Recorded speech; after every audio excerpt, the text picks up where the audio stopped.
এখন কিছু ফরমাইশমূলক কালাম পরিবেশন করে শোনাবো। এক বিশিষ্ট ব্যক্তি ভুটান থেকে উনি খাস করে এসছেন এবং আমার জন্য একটি ফরমাইশ করেছেন। বিশেষ করে উনি সেই কাঠুরিয়ার বিবির জান্নাতে যাওয়ার ঘটনাটি পরিবেশন করার জন্য, যে সর্বপ্রথম কে আগে জান্নাত যাবে, মা ফাতেমা নাকি কাঠুরিয়ার বিবি, সেই ঘটনা পরিবেশন করার জন্য আমাকে খাস করে উনি অনুরোধ করেছেন, ফরমাইশ করেছেন। তো ওনার ফরমাইশ মোতাবেক গাইবো ইনশাল্লাহ। তবে ঘটনামূলক কালাম একটু সময় লাগবে। তো যাই হোক, তবু আমি যতটা পারবো চেষ্টা করবো সংক্ষেপে। আর তো সেই ঘটনা পরিবেশন করবো তার আগে hello check, hello hello check, hello hello check. তো মা ফাতেমা নূর নবীকে উদ্দেশ্য করে বলছে, আব্বাজি সর্বপ্রথম আমার আগে এমন একজন ব্যক্তি জান্নাতে যাবে, কে এমন সেই ব্যক্তি? তো মা ফাতেমা নূর নবীকে উদ্দেশ্য করে মনের বেদনা কেমন ভাবে প্রকাশ করছে কবি ছন্দের মাধ্যমে, কি মূল্যবান কথা লিখছে শুনুন। মা ফাতেমা নূর নবীকে, মা ফাতেমা নূর নবীকে বলে মনের বেদনা, ও আব্বা শোনো না, ও আব্বা শোনো না।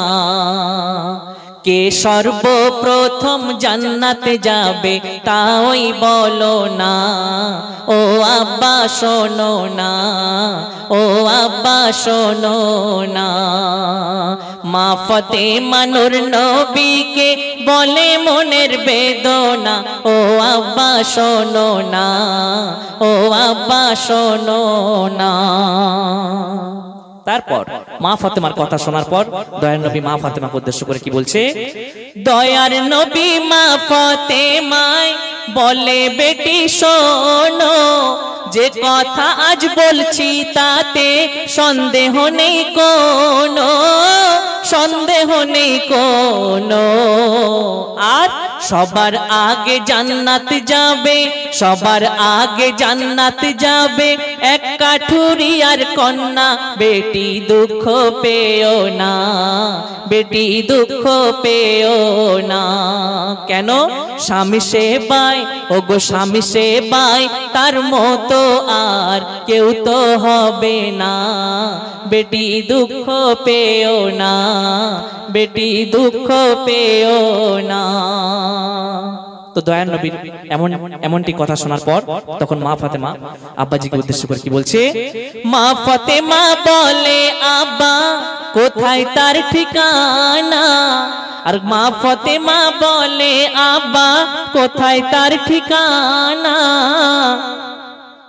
মা ফাতেমা বলে, আব্বা বলো না আমারে, কোথায় তার ঠিকানা তারে দেখতে ইচ্ছে করে, দেখতে ইচ্ছে করে। কে এমন ব্যক্তি যে আমার থেকে আগে জান্নাত যাবে, তাকে তো একবার চোখের দেখা দেখতেই হয়। তো এমনটি মনে কৌতূহল জাগলো মা ফাতেমার। তাই বলছে, মা ফাতেমা বলে, আব্বা বলো না আমারে, কোথায় তার ঠিকানা তারে দেখতে ইচ্ছে করে, দেখতে ইচ্ছে করে। আর তখন নূর নবী বলেন নিকটেতেই, নূর নবী বলেন নিকটেতেই সেই বেটির ঠিকানা গিয়ে দেখেই এসো না, গিয়ে দেখেই এসো না। আর যার প্রতি ভক্তির এ দুনিয়ায়, ও গো যার প্রতি ভক্তির এ দুনিয়ায় আর জুড়ি হবে না, গিয়ে দেখেই এসো না, গিয়ে দেখেই এসো না। তো এমন কথা শোনার পর মা ফাতেমা তারপর কি করছেন? মা ফাতেমা সংসারেরই কাজ কর্ম সেরে, মা ফাতেমা সংসারেরই কাজ কর্ম সেরে আর গিয়ে পৌঁছালো দেখো সেই কাঠুরিয়ার ঘরে, কাঠুরিয়ার ঘরে। আর গিয়ে কি করছেন? আওয়াজ দিলেন বেটিকে সেই ওগো আওয়াজ দিলেন বেটিকে, সেই দুয়ার বেটি খোলো না। কেন? তোমার দেখার বাসনা, তোমার দেখার বাসনা। আর তুমি কেমন ওই ঘরনি, তোমার কেমন ঘরানা, তুমি কেমন ওই ঘরনি, তোমার কেমন ঘরানা। তোমার দেখার বাসনা, তোমার দেখার বাসনা। তারপর সে কাঠুরিয়ার বেটি যেমন ছিল, বর্তমানে তার স্বামী সেও কাঠুরিয়া, তাই এখন সে কাঠুরিয়ার বিবি হয়ে গেছে। তাই কবি এখানে সেই কাঠুরিয়ার বেটিকে কাঠুরিয়ার বিবি বলে উল্লেখ করলেন। তারপরের ঘটনা শোনো, কি ঘটছে শোনো। কাঠুরিয়ার বিবি তখন ঘর থেকে এই বলে, আজকের দিন আপা তুমি যাও না ঘরে চলে, যাও না ঘরে চলে। আর কালকে আমার স্বামী যদি, ওগো কালকে আমার স্বামী যদি দেয় হুকুম শোনো না, তোমায় ফিরতে হবে না, তোমায় ফিরতে হবে না। আর প্রাণ খুলে আলাপ করব আমরা কালকে দুজনা, তোমায় ফিরতে হবে না, তোমায় ফিরতে হবে না। তো সেই কাঠুরিয়ার বিবির এমন কথা শোনার পর মা ফাতেমা সেখান থেকে নিরাশে ফিরে বাড়ি ফিরে আসলেন, চলে আসলেন। এবং তার পরের দিন কি, আবার তার পরের দিন কি ঘটছে শুনুন। পরের দিন ফাতেমা যখন পরের দিন আবারও সেখানে গিয়ে হাজির হলেন মা ফাতেমা। তারপর কি ঘটছে? পরের দিন ফাতেমা যখন গিয়ে ওই পৌঁছালো, তার সাথে তার বড় ছেলে ইমাম হাসান ছিল, ইমাম হাসান ছিল। তাই তো কাঠুরিয়ার বিবি, ওগো তাই তো কাঠুরিয়ার বিবি দরজা আর খোলে না, ঘরের বাইরেও এলো না, ঘরের বাইরেও এলো না। আর কি বলছে? তোমার সঙ্গে, ওগো তোমার সঙ্গে কেউই থাকবে এমন কথা ছিল না। তোমার সঙ্গে কেউ থাকবে এমন তো কোনো কথা ছিল না, শুধুমাত্র তোমার সঙ্গে কথা হচ্ছে, তুমি একাই আসবে, কিন্তু সঙ্গে একজন এসছে, তাই দরজার তাই খোলে না। তাই বলছে তোমার সঙ্গে কেউই থাকবে এমন কথা ছিল না, ঘরের বাইরেও এলো না, ঘরের বাইরেও এলো না। তাই সেই কাঠুরিয়ার বিবি মা ফাতেমাকে উদ্দেশ্য করে কি বলছে? ও আপা জানা যো তোমায় যেতে হবে ফিরে, আর দেখা হবে আল্লাহ যদি রাখে এ তাকদীরে, রাখে এ তাকদীরে। আর কাল স্বামীর অনুমতি নিয়ে, কাল স্বামীর অনুমতি নিয়ে রাখবো তা ওই শোনো না, তুমি কালকে এসো না, তুমি কালকে এসো না। আর তোমায় কষ্ট দেওয়ার জন্য আমি চাইছি আজ ক্ষমা, তুমি কালকে এসো না, তুমি কালকে এসো না। তারপর শুনুন, মা ফাতেমা সেই কাঠুরিয়ার বিবির কাছ থেকে এমন কথা শোনার পর সেই কাঠুরিয়ার বিবিকে নিজের পরিচয় বৃত্তান্ত সবকিছু খুলে বললেন। এবং তারপর কি ঘটছে শুনুন। মা ফাতেমায় তখন বিবি কাঠুরিয়ায় বলে, সঙ্গে আমার যে রয়েছে এ যে আমার ছেলে, এ যে আমার ছেলে। আর আমি হলাম নবীর বেটি, ওগো আমি হলাম নবীর বেটি, খাতুনে ফাতেমা পিতা মোর শাহে মদিনা, পিতা মোর শাহে মদিনা।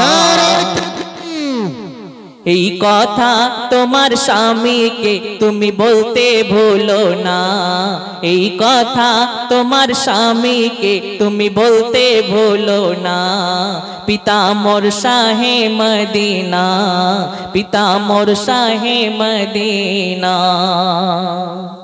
তো এমন কথা শোনার পর সেই কাঠুরিয়ার বিবি মনে মনে ভাবছে যে মানে মা ফাতেমাকে নিজের ঘরের ভিতরে ডেকে নেবে, কিন্তু তবুও এত কথা ভাবার পর যখন তিনি দরজা খুললেন খোলার পরে দেখলেন মা ফাতেমা সেখানে আর নেই, সেখান থেকে ফিরে চলে গেছেন। তারপর কি করছে শুনুন। এত কথা ভেবে বিবি দরজা খোলে যখন, মা ফাতেমা এ দ্বার হতে ফিরে গেছে তখন, ফিরে গেছে তখন। আর স্বামী ঘরে ফিরে যখন, ওগো স্বামী ঘরে ফিরে যখন শুনলো এই ঘটনা, কি বলছে শোনো না, কি বলছে শোনো না। নূর নবীর ঘরের যে কেউ আসুক, ওগো নূর নবীর ঘরের যে কেউ আসুক, তুমি আর ফিরাইও না, কি বলছে শোনো না, কি বলছে শোনো না। তারপর এরপর আবারও যখন মা ফাতেমা সেই কাঠুরিয়ার বিবির বাড়িতে আসলেন, আসার পরে তারপর কি করছে শুনুন। এরপরে যেদিন মা ফাতেমা ঘরে আবার এলো, আর কাঠুরিয়ার বিবি আপন দুয়ার খুলে দিল, দুয়ার খুলে দিল। আর কি বলছে, বলে এসো আমার ঘরে এসো, ওগো এসো আমার ঘরে এসো, ও দুলালি মদিনা মনে দুঃখ নিও না, মনে দুঃখ নিও না। আর আমার এ ঘর ধন্য হোক চুমে ও চরণ দুখানা, মনে দুঃখ নিও না, মনে দুঃখ নিও না। তারপর সেই কাঠুরিয়ার বিবি মা ফাতেমাকে নিজের বাড়িতে নিজের মানে রুমের ভিতরে যখন নিয়ে সযত্নে বসালেন এবং সবকিছু দেখালেন, এবং তিনি কেমন ভাবে স্বামী সেবা করতেন সেই সম্পর্কে কি মূল্যবান কথা লিখছে শুনুন। মা ফাতেমায় ঘরের ভিতর যতনে বসালো, আর যা আছে তার কুড়ে ঘরে সবকিছু দেখালো, সবকিছু দেখালো। আর তখন কেমন তুমি স্বামী সেবা, মা ফাতেমা বলছে কেমন তুমি স্বামী সেবা করো আমায় বলো না, আজ সে ভেদ খোলো না, আজ সে ভেদ খোলো না। আর যার জন্য আল্লাহ দেবেন তোমায় শ্রেষ্ঠ নজরানা, যার জন্য আল্লাহ দেবেন তোমায় শ্রেষ্ঠ নজরানা, আজ আজ সে ভেদ খোলো না, আজ সে ভেদ খোলো না। তো মা ফাতেমার প্রশ্নের উত্তরের তারপর সেই কাঠুরিয়ার বিবি নিজের স্বামী সেবা সম্পর্কে কেমন বৃত্তান্ত দিলেন। বিবি কাঠুরিয়ার বলে তেমন কিছু না জানি, আর স্বামী সেবা করা আল্লাহর হুকুম যে এই মানে, হুকুম যে এই মানে, ওগো হুকুম যে ওই মানে। আর সেই হুকুম করতে পালন, ওগো সেই হুকুম করতে আমল, দ্বিধা আমি করি না, শোনো ওগো ফাতেমা, শোনো ওগো ফাতেমা। এ জীবন স্বামীর সেবায় দিতে চাই যে নজরানা, আমি দ্বিধা করি না, আমি দ্বিধা করি না।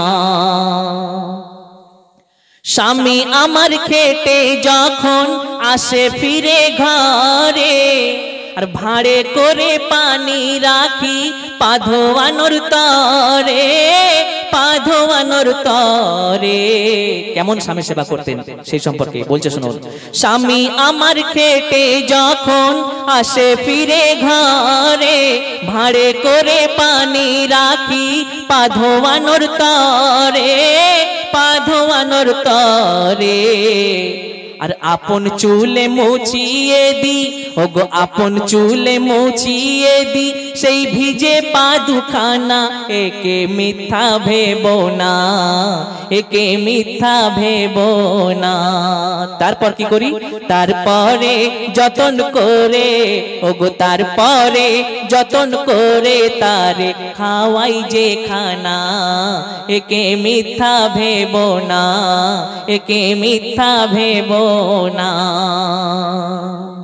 তো তারপর সেই কাঠুরিয়ার বিবির কাছ থেকে যখন নিজের স্বামী সেবা সম্পর্কে এমনই বৃত্তান্ত শুনলেন, শোনার পরে সেখান থেকে নিরাশ হয়ে বাড়ি ফিরে আসলেন, এবং আসার পরে দয়ার নবীকে উদ্দেশ্য করে কি বলছেন, এ কয়দিনে দেখলাম আব্বা যেটুকু তার ব্যবহার, হতেই পারে বিবি যে সেই সেরা জান্নাতের হকদার, সেরা জান্নাতের হকদার। আর স্বামী সেবায় বিবি কোনো, ওগো স্বামী সেবায় বিবি কোনো ত্রুটি তার রাখে না, এমন পারে কয়জনা, এমন পারে কয়জনা। এত অভাবের সংসারেও ধৈর্য হারা সে হয় না, এমন পারে কয়জনা, এমন পারে কয়জনা। তো মা ফাতেমার কথা শোনার পর দয়ার নবী তখন মা ফাতেমাকে কি বলছে? দয়ার নবী মা ফাতেমায় বলে বেটি শোনো, দয়ার নবী বলেন বেটি কথা নাও শুনে, ওগো দয়ার নবী বলেন বেটি কথা নাও শুনে, জান্নাত পাবে বেটি যে সেই নিজ আমলের গুণে, নিজ আমলের গুণে। আর মানির মান কিভাবে আল্লাহ, ওগো মানির মান কিভাবে আল্লাহ রাখেন তা ভাবো না, ও ফাতেমা শোনো না, ও ফাতেমা শোনো না। তোমার উটের দড়ি থাকবে ধরে সেই সাধিকা, সেই সাধিকা কন্যা, তোমার উটের দড়ি থাকবে ধরে সেই সাধিকা কন্যা, ও ফাতেমা শোনো না, ও ফাতেমা শোনো না। শেষ কথা, শেষ ছন্দে আমার প্রিয় কবি কবি গুলজার সিপাহী সাহেব নিজে নিজেকে কি নসিহত দিচ্ছেন? জান্নাতে তাই তোমার আগে প্রবেশ ও করিবে, জান্নাতে তাই তোমার আগে প্রবেশ ও করিবে, আর রহমতি তো ফাতেমুন যে দুজনার ভরিবে, দুজনার ভরিবে। আর এইভাবে সফল করিবেন, ওগো এইভাবে সফল করিবেন মর্জি স্বয়ং রব্বানা, কবি গুলজার বোঝো না, কবি গুলজার বোঝো না। আর তুমি তোমার কর্মের দ্বারা, কবি বলছে তুমি তোমার কর্মের দ্বারা সেই সত্যকে খোঁজো না, কবি গুলজার বোঝো না, কবি গুলজার বোঝো না। মা ফাতেমা নূর নবীকে বলে মনের বেদনা, ও আব্বা শোনো না, ও আব্বা শোনো না। কে সর্বপ্রথম জান্নাত যাবে তা ওই বলো না, ও আব্বা শোনো না, ও আব্বা শোনো না।